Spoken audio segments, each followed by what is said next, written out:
श्रीराम समर्थ. सद्गुरू श्री ब्रह्मचैतन्य गोंदवलेकर महाराज यांचं प्रवचन 14 डिसेंबर. नाम घेताना मनात एक परमेश्वरच पाहिजे. खरोखर भगवंताला आपल्या प्रेमाशिवाय दुसऱ्या कशाचीही गरज नाही.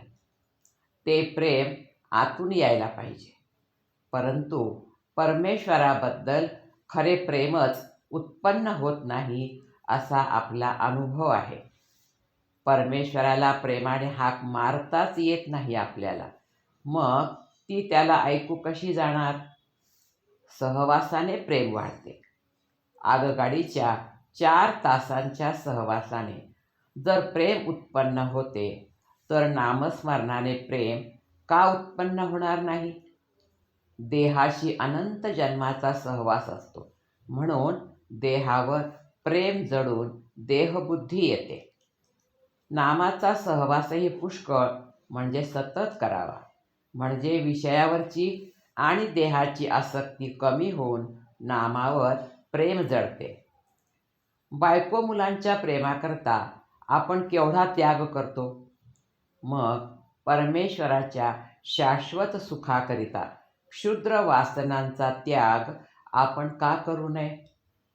नाम घेत असताना मनात एक परमेश्वरच पाहिजे. दुसरी कोणतीच वृत्ती उठता कामा नये. तेच खरे नामस्मरण. विकार हे काही मुळात टाकाऊ नाही, ते भगवंतानेच दिले आहेत, म्हणून त्यांना जीवनात योग्य स्थान असेलच असेल. किंबहुना व्यवहारामध्ये विकारांची जरुरी आहे, मात्र विकारांना आपण सत्ता गाजवून वापरायला शिकले पाहिजे. विकारांनी आपल्यावर सत्ता गाजविता कामा नये. समजा राजगिरा आणि भुईमुगाचे दाणे मिसळले आहेत. ते वेगळे करायचे असतील तर त्यातले एक काढले की दुसरे आपोआप शिल्लक राहते. शिवाय त्यामध्ये बाहेर काढायला जे सोपे आहे ते आपण काढतो. त्याप्रमाणे घ्यायला सोपे असलेले भगवंताचे नाम आपण घेत गेल्याने विषय आपोआप बाजूला पडेल. दाणे निवडून काढताना थोडासा राजगिरा जरी लागला तरी आपण तो झाडून टाकतो.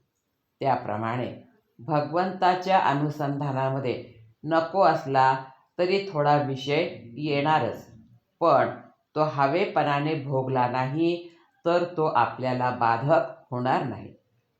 सर्व संतांचे सांगणे एकच आहे, आणि ते असे की तू भगवंताचे अनुसंधान म्हणजे स्मरण ठेव, त्याने तुला सत्याचे ज्ञान होईल.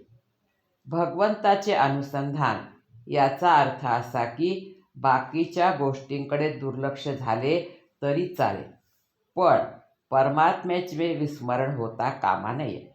भगवंताचे अनुसंधान कोण कसे ठेवील याचा नेम नाही. कोणी पूजा करून ते ठेवील, तर कोणी भजन करून ते ठेवील, कोणी नामस्मरण करून ठेवील, कोणी मानसपूजा करून ते ठेवील, तर कोणी चित्रकलेमध्ये सुद्धा ठेवील.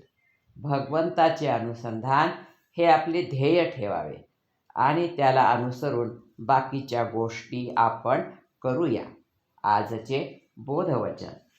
अखंडमुखी रामनाम, आत असावे अनुसंधान, हाच सगळा परमार्थ जाण.